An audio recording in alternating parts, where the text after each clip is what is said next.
Mời các bạn nghe chuyện Thần núi và lời hứa giữ rừng cho con cháu. Câu chuyện nhắc nhở chúng ta về ý thức, bảo vệ thiên nhiên, môi trường, chính là bảo vệ nguồn sống của mình. Sau đây là nội dung. Phần 1. Rừng già và người giữ lời hứa.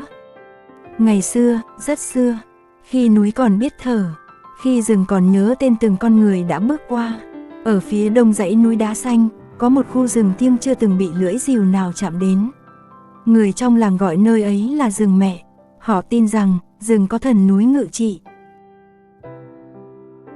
Phần 2. Ngôi làng dưới chân núi. Lời thề của tổ tiên. Dưới chân núi là một ngôi làng nhỏ. Tổ tiên của họ từng truyền lại một lời thề: rừng còn làng còn, rừng mất người mất. Mỗi năm, khi trăng tròn tháng 3, dân làng mang lễ vật lên bìa rừng.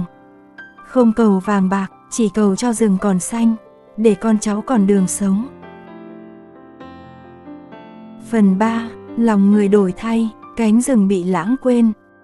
Nhưng rồi, năm tháng trôi qua, người trẻ rời làng, người ở lại bắt đầu quên lời thề cũ. Họ nói, chặt vài cây thôi, rừng rộng lắm mà, bán gỗ đổi lấy lúa gạo, có gì sai đâu.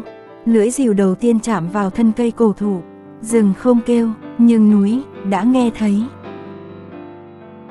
Phần 4. Cơn giận của núi, khi rừng im lặng. Từ ngày ấy, suối cạn dần, đất nứt nẻ, mưa không còn về đúng mùa. Đêm đến, người làng nghe tiếng núi rên rỉ trong sương. Có người mơ thấy rừng cháy, có người thấy bóng người khổng lồ đứng chắn lối lên núi. Họ gọi đó là thần núi. Phần 5. Đứa trẻ nghe được tiếng rừng, lời gọi trong giấc mơ. Chỉ có một người không sợ, đó là bé Lâm, đứa trẻ mồ côi sống cùng bà ngoại. Một đêm, trong giấc mơ, Lâm thấy rừng thì thầm: "Con ơi, rừng đau rồi." Cậu bé theo tiếng gọi, một mình bước vào rừng sâu. Sương mở lối, cây cúi đầu, và trước mặt Lâm, thần núi hiện ra. Phần 6. Thần núi và lời nhắn nhủ, lời hứa cho tương lai. Giọng thần núi cất lên âm vang: "Ta không giận dìu, ta chỉ buồn lòng người.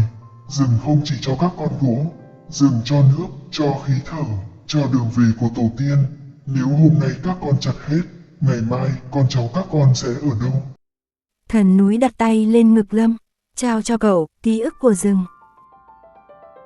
Phần 7. Lời hứa được nhắc lại, rừng được trả lại.